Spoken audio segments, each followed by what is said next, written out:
The dust came first.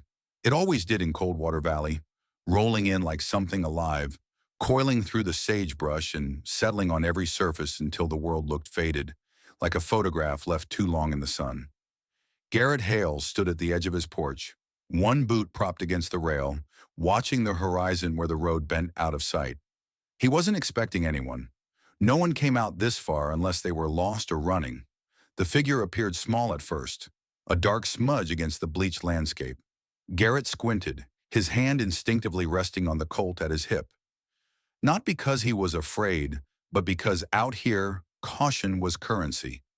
The figure moved slowly, unevenly, like something broken trying to hold itself together.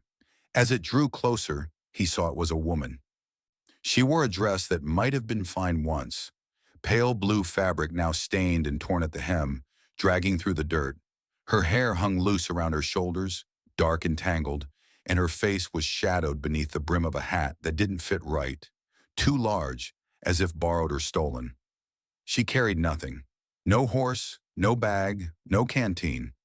Just herself, walking toward his ranch like she had nowhere else in the world to go.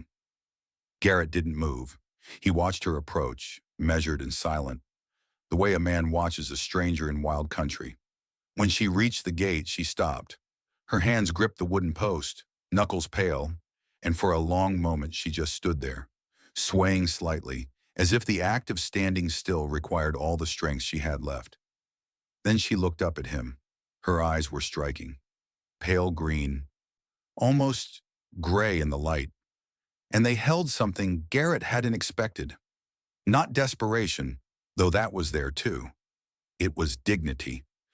Even filthy, even trembling, she looked at him like someone who had once been used to being looked at differently. "I need help," she said. Her voice was hoarse, cracked from thirst or crying or both. Garrett descended the steps slowly, his spurs chiming soft in the stillness. He stopped a few feet from the gate, studying her. Up close, he could see the bruises on her wrists, the split in her lip that had scabbed over, the hollow look in her cheeks. "Where'd you come from?" he asked. She didn't answer right away. Her gaze drifted past him, toward the house, the barn, the well, then back to his face. "Nowhere," she said quietly. "Everywhere." Garrett's jaw tightened. He didn't like riddles, and he didn't like trouble. But he also didn't like the idea of turning someone away who looked like they'd already been turned away too many times. "You hurt?" "Not anymore," she said, though the way she said it made it clear she meant something else entirely. He gestured toward the well. "You can drink, then you move on." She nodded, but when she tried to push open the gate, her legs buckled. Garrett caught her before she hit the ground, his arms closing around her shoulders as she sagged against him. She weighed almost nothing, all bone and fabric and exhaustion. "Easy," he muttered, half to her, half to himself. He helped her to the porch and lowered her onto the step. She sat with her head bowed, breathing hard, her hands pressed flat against the wood like she needed to feel something solid. Garrett went to the well, drew up a bucket, and filled a tin cup. When he handed it to her, she drank like someone who hadn't tasted water in days, gulping it down so fast it spilled over her chin. "Slow," he said. She stopped, coughing, and wiped her mouth with the back of her hand. "Thank you." Garrett crouched in front of her, arms resting on his knees. "You got a name?" She hesitated. "Ilara." "Ilara what?" Her eyes flickered, something guarded moving through them. "Just Ilara." He nodded slowly. "All right, just Ilara. What are you doing out here?" "Walking." "To where?" "Anywhere that isn't where I was." Garrett stood, exhaling through his nose.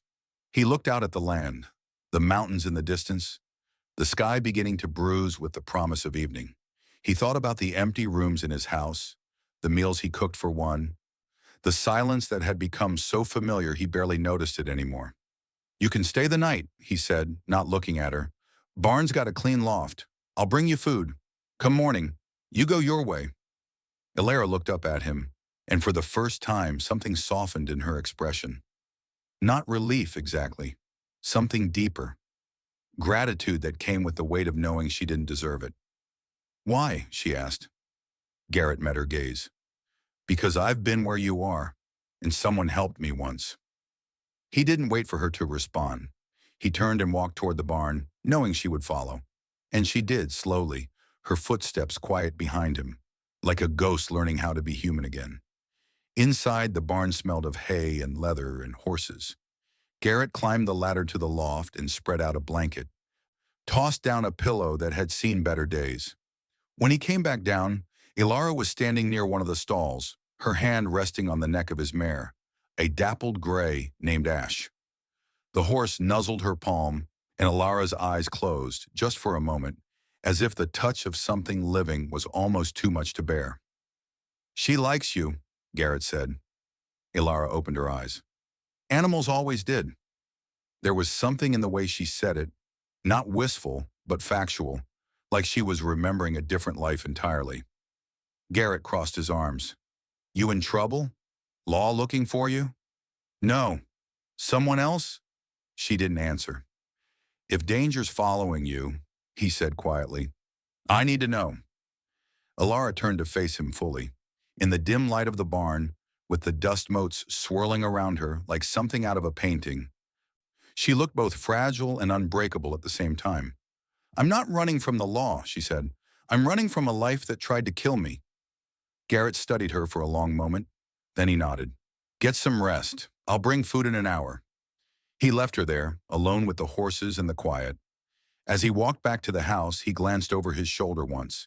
She was still standing in the same spot, her hand on Ash's neck, her face turned toward the open barn door, where the last light of day was bleeding into dusk. And Garrett Hale, who had spent the last 5 years keeping the world at arm's length, felt something shift inside him. Something he thought had died a long time ago. Curiosity. Section 1. Word count. 186 words. Garrett brought her beans and cornbread on a tin plate, along with another cup of water and a blanket that didn't smell like horses. She was sitting in the loft when he climbed up, her legs tucked beneath her, staring out through the gap in the barn wall where the wood had warped with age. She didn't turn when he approached, but he saw her shoulders tense. "Figured you could use something warm," he said, setting the plate down beside her. She looked at it, then at him. "You don't have to do this." "I know." "Then why are you?" Garrett sat down a few feet away, his back against a beam. "Told you already. Someone helped me once." Ilara picked up the cornbread, broke off a small piece, and ate it slowly. She chewed like someone who had forgotten what it felt like to taste food, her eyes distant. "Who?" she asked quietly. "A man named Samuel Frost. I was 17, half dead from fever, lying in a ditch outside Santa Fe. He took me to his home, fed me, let me heal, didn't ask for anything in return." Garrett paused. "When I asked him why, he said, 'Because mercy's the only thing that separates us from animals.'" Ilara's hands stilled. She stared down at the plate. "What happened to him?" she asked. "He died 2 years later, got thrown from a horse." Garrett's voice was flat, but there was something beneath it. "I never got to repay him."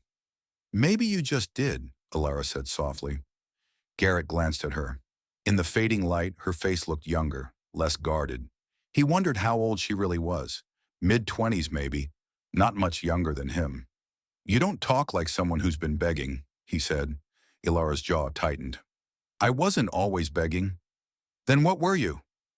She set the plate down and looked at him directly. "You wouldn't believe me if I told you? Try me." For a long moment, she didn't speak. Then slowly, she reached up and pulled something from inside her dress. A small object wrapped in cloth. She unwrapped it carefully, and in her palm lay a ring. Gold with a single emerald set in the center, surrounded by delicate filigree. Even in the dim light, it gleamed. Garrett stared at it. "Where'd you get that?" "It was mine," she said. "It's all I have left." "Left of what?" Ilara's eyes met his, and in them, he saw something he hadn't seen before. Shame mixed with defiance, like she was daring him to judge her and dreading it at the same time. "I was a princess," she said. Garrett blinked. "A what?" "A princess. In Austria. My father was Archduke Leopold von Hohenberg. I was raised in a palace, educated by tutors, dressed in silk. Her voice was steady, but there was a tremor beneath it. I was betrothed to a duke twice my age. I didn't want it, so I ran. Garrett didn't laugh. He didn't move. He just watched her, trying to reconcile the woman in front of him, filthy, bruised, desperate, with the image she was painting. I came to America with a man I thought loved me, she continued. He promised me freedom, a new life. But when we arrived in New York, he took everything I had and left me in a brothel. Her voice cracked. I escaped. I've been moving west ever since, taking whatever work I could find, sleeping wherever I could. And when there was no work, I begged. She wrapped the ring back up and tucked it away, her hands shaking. That's why I'm here, she said, because I have nowhere else to go. Garrett was silent for a long time. He looked at her hands, at the faint scars on her fingers, the calluses that hadn't been there when she was a girl in a palace. He thought about the way she carried herself, the strange mix of pride and brokenness, and he thought about the ring. You're telling the truth, he said finally. Ilara's eyes widened slightly. You believe me? I've seen enough liars to know what they look like. You're not one of them. She exhaled, something like relief flooding her expression. Most people think I'm insane. Maybe you are, Garrett said, a faint hint of something almost like humor in his voice. But that doesn't make you a liar. For the first time since she'd arrived, Ilara smiled. It was small, fragile, but real. Thank you, she whispered. Garrett stood brushing hay from his pants. Get some sleep. We'll figure out what's next in the morning. But as he descended the ladder, he heard her voice again, soft and uncertain. Garrett? He paused, looking up. Why do you live out here alone? He didn't answer right away. Then quietly, because it's easier than living with ghosts. He left before she could ask what he meant. That night, Garrett sat on his porch, a cigarette burning between his fingers, staring out at the dark expanse of land. The stars were bright, cold, and distant, and the wind carried the smell of sage and dust. He thought about Ilara's story, about the life she'd left behind, the life she'd been forced into. He thought about the ring and what it meant that she'd kept it, and he thought about what Samuel Frost had said all those years ago. Mercy's the only thing that separates us from animals. He stubbed out the cigarette and went inside. In the barn, Ilara lay awake in the loft, the blanket pulled up to her chin. She could hear the horses shifting below, the soft creak of the wood, the distant howl of a coyote. She held the ring in her hand, pressing it against her chest, and for the first time in months, she allowed herself to cry. Not because she was afraid, but because someone had believed her. Section 2. Word count. 1,067 words. The writers came 3 days later. Garrett was mending fence near the southern pasture when he heard them. The low thunder of hooves, the creak of leather, the metallic jingle of spurs and bridles. He straightened slowly, his hand moving instinctively to the rifle leaning against the post. In the distance, 4 men crested the ridge, silhouettes against the pale sky, moving with purpose. He didn't recognize them. That alone was enough to set his teeth on edge. By the time they reached the gate, Garrett was standing in front of the house, rifle held loose but ready. Ilara had been inside washing dishes, but she appeared in the doorway now, her face pale, her eyes wide. The lead rider was a tall man with a thick mustache and a black coat that looked too fine for ranch country. His horse was a chestnut stallion, well-bred, expensive. The men behind him were rougher. Hired guns, Garrett guessed, the kind who did dirty work for clean money. The tall man smiled, but it didn't reach his eyes. Afternoon, he said, tipping his hat. Name's Victor Ashford. I'm looking for someone. Garrett's expression didn't change. Lot of empty land out here. Easy to lose someone. Ashford's smile widened. Not this someone. She's distinctive. Dark hair, green eyes, foreign accent. Goes by the name Ilara. Garrett's heart kicked hard against his ribs, but his face remained stone. Don't know anyone by that name. Ashford's gaze slid past him, toward the house where Ilara stood frozen in the doorway. His eyes lit up. There she is, he said softly. Ilara took a step back, her hand gripping the doorframe. Garrett shifted, blocking Ashford's view.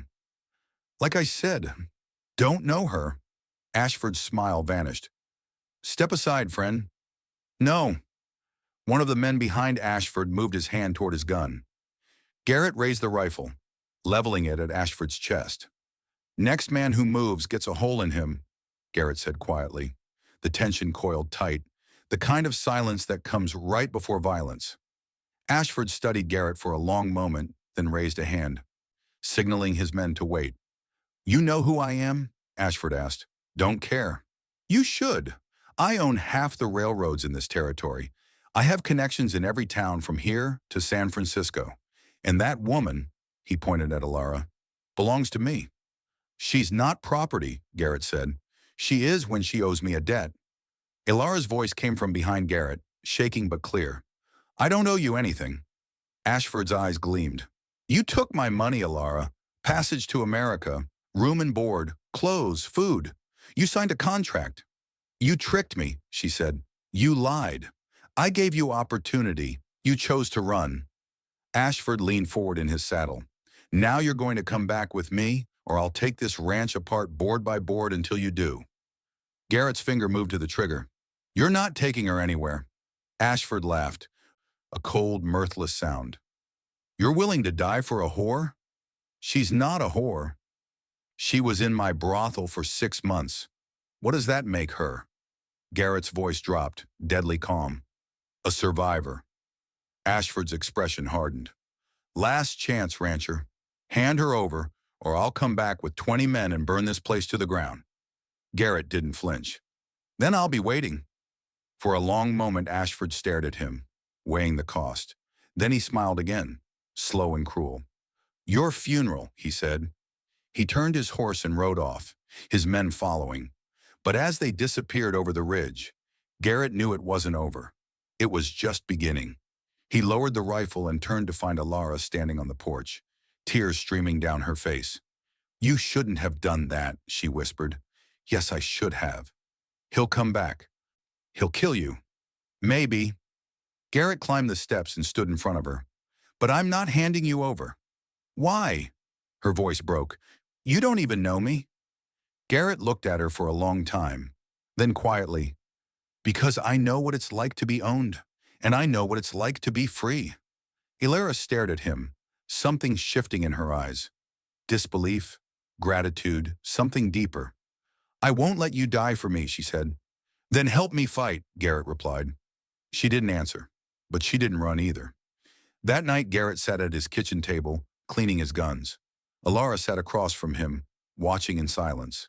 The lamplight flickered between them, casting long shadows on the walls. Tell me about him, Garrett said. Ilara's hands clenched in her lap. Victor Ashford. He was the man I came to America with. He promised me work, safety. Instead, he took everything I had and locked me in a room with other girls. He said I'd work off my debt. Her voice hardened.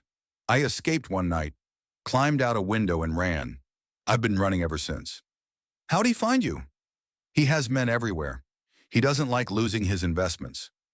Garrett loaded the rifle, his movements methodical. He's not getting you back. You can't stop him. Watch me.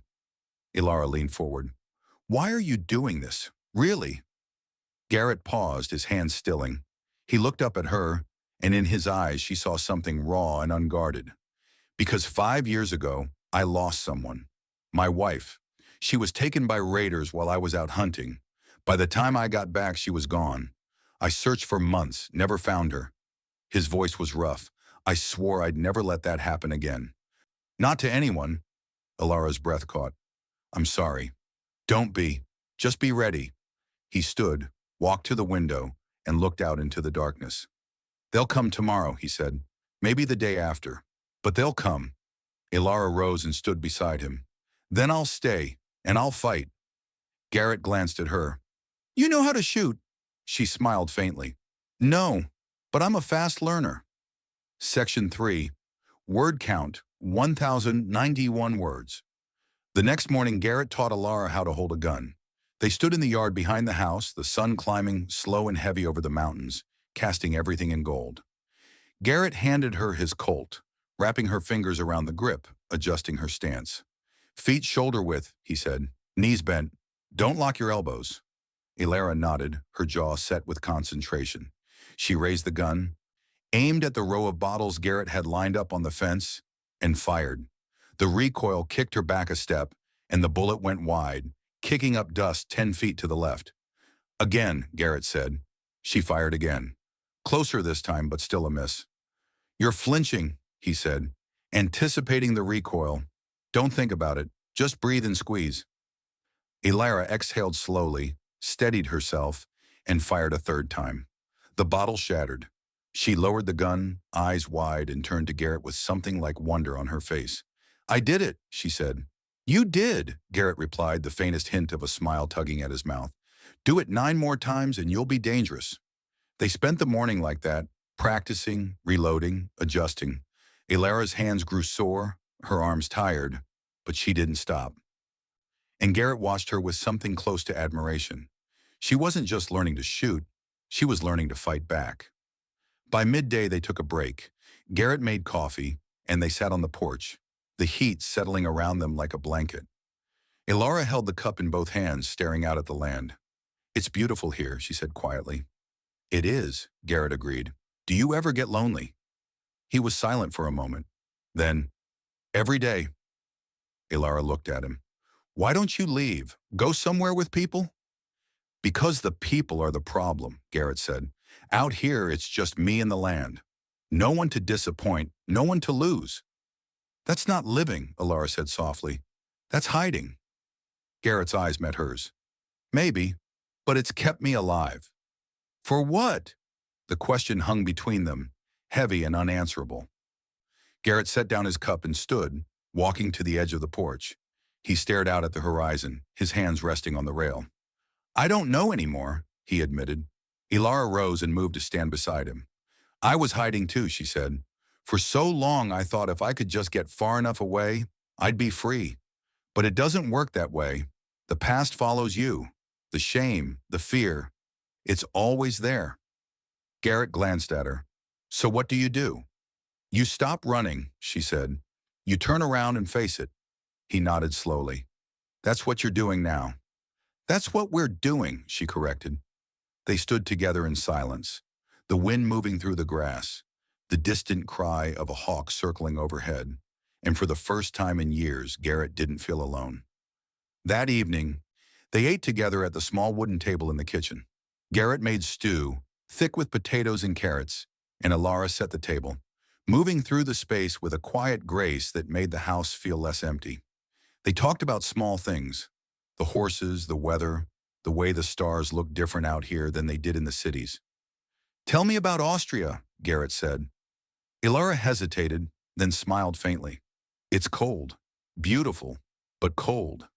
In winter, the mountains are covered in snow, and the palace windows would frost over.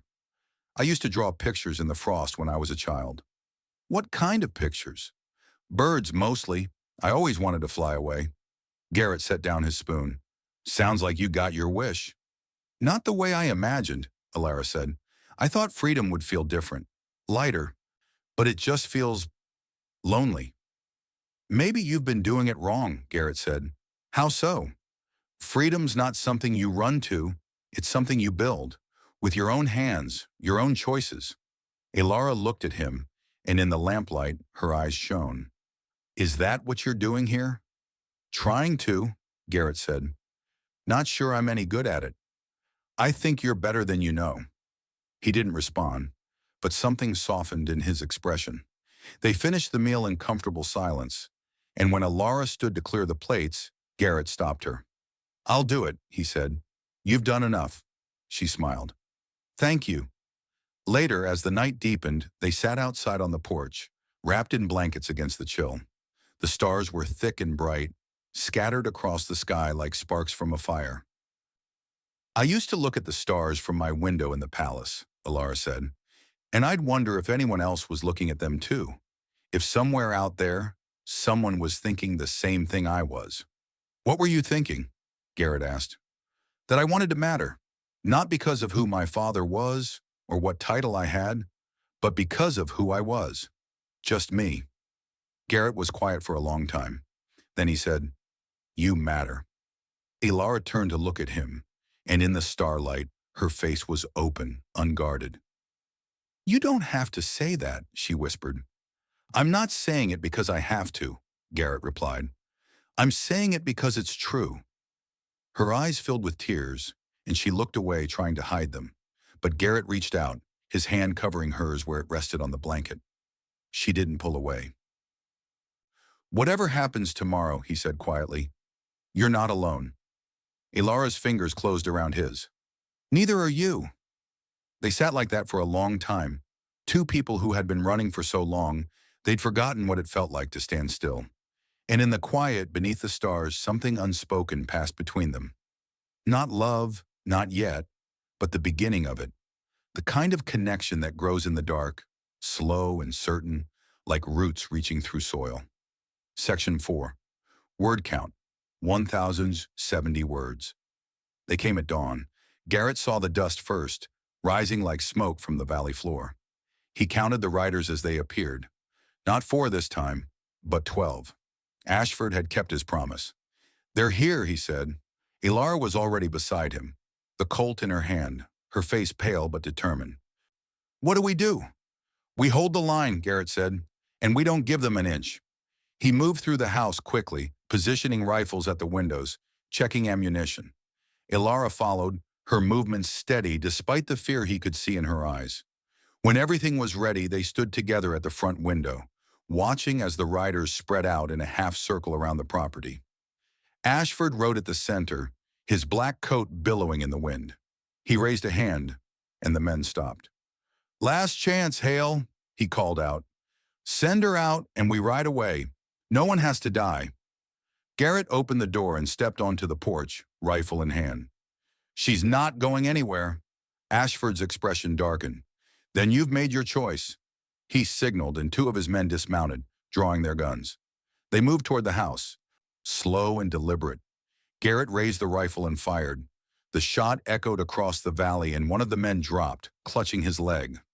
"Next one's through the heart," Garrett shouted. The men hesitated. Ashford cursed, waving them back. "You can't hold us off forever," he yelled. "Don't have to," Garrett replied.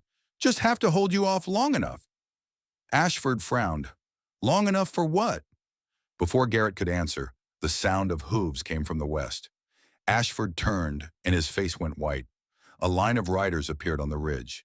10 men, led by a grizzled rancher Garrett knew well. Tom Briggs, his nearest neighbor, 20 miles south. Behind him were other ranchers, ranch hands, men who worked the land and knew what it meant to stand together. Tom rode forward, his rifle resting on his saddle. "Heard you might need a hand, Garrett." Garrett's chest tightened with something that might have been hope. "Appreciate it, Tom." Tom looked at Ashford. "You got a problem here?" Ashford's jaw worked. "This is none of your business." "When a man threatens my neighbor, it becomes my business," Tom said. "Now, you got 2 choices. You can ride out and leave the lady alone, or you can fight a dozen armed ranchers who know this land better than you do." Ashford looked around, calculating the odds. His men shifted uneasily, sensing the tide had turned. Finally, with a snarl, he spurred his horse forward, stopping just short of the fence. "This isn't over," he hissed at Ilara. "Yes, it is," she said, stepping out onto the porch beside Garrett. Her voice was steady, clear. "I'm not afraid of you anymore. And I'm not yours." Ashford's face twisted with rage, but Tom raised his rifle, and the other men did the same. Ashford stared at them for a long moment, then jerked his reins and wheeled his horse around. "Let's go," he spat. His men followed, disappearing over the ridge in a cloud of dust. And as the sound of hooves faded, silence settled over the ranch like a benediction. Tom dismounted and walked over, extending his hand to Garrett. "You all right?" Garrett shook it. "Thanks to you. That's what neighbors are for." Tom glanced at Ilara. "Ma'am." She nodded, her eyes bright with unshed tears. "Thank you." Tom tipped his hat and mounted up.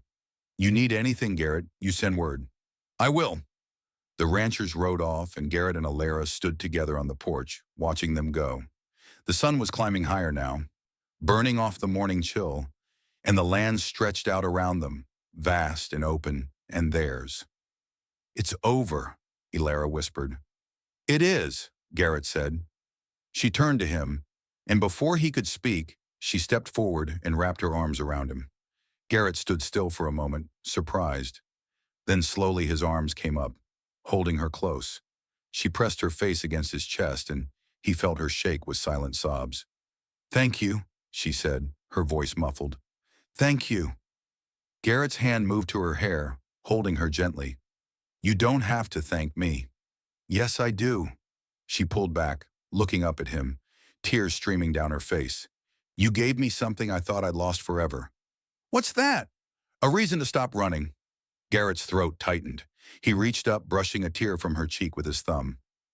"You're welcome to stay, as long as you want." Elara smiled, and it was the first real smile he'd seen from her, full of light, unguarded. "I'd like that." 6 months later, the ranch looked different now. There was a garden near the house, rows of vegetables growing in neat lines. The barn had a fresh coat of paint, and a new coop held chickens that clucked and scratched in the dirt. Inside the house, curtains hung in the windows, and the smell of bread baking filled the air. Elara stood at the stove, stirring a pot of stew, her hair tied back with a ribbon. She hummed softly, a melody from her childhood, and when Garrett came in from the fields, dust on his boots and sweat on his brow, she smiled. "Long day?" she asked. "Always is," he said, but there was no complaint in his voice. He washed his hands at the basin and sat down at the table. Elara brought him a plate, and as she set it down, Garrett caught her hand. She looked at him, and he pulled her down into the chair beside him. "I've been thinking," he said. "About what?" "About what comes next." Elara tilted her head. "What do you mean?" Garrett reached into his pocket and pulled out a small box. He opened it, and inside was a ring. Simple, gold, with a single small stone. Not emeralds or filigree, just honest and plain. "I mean," he said quietly, "I'd like you to stay. Not as someone passing through, but as someone who belongs here, with me." Elara's eyes widened, and her hand flew to her mouth. "Garrett, I know it's not a palace," he said, "and I'm not a duke, but I can promise you this. You'll never be alone again. You'll never be owned. You'll be free. And you'll be loved." Tears spilled down her cheeks, and she nodded, unable to speak. Garrett slipped the ring onto her finger, and she threw her arms around him, laughing and crying at the same time. "Yes," she whispered. "Yes." They held each other in the small kitchen, the light pouring through the windows, the world outside vast and wild and beautiful. And in that moment, Elara understood something she hadn't before. She had been a princess once, but here in this place, with this man, she had become something more. She had become free. Epilogue. Years later, on quiet evenings, when the wind moved through the valley and the stars burned bright overhead, Elara would stand on the porch and look out at the land. She would think about the girl she had been, running afraid, lost. And she would think about the woman she had become, strong, loved, home. Garrett would come up behind her, wrapping his arms around her waist, and she would lean back into him, feeling the steady beat of his heart. "What are you thinking about?" he would ask. "How far I've come," she would say. "Any regrets?" She would turn in his arms and smile. "Not a single one." And as the night deepened around them, they would stand together, two souls who had found each other in the wild, unforgiving West. Not as a princess and a rancher, but as equals, as partners, as home.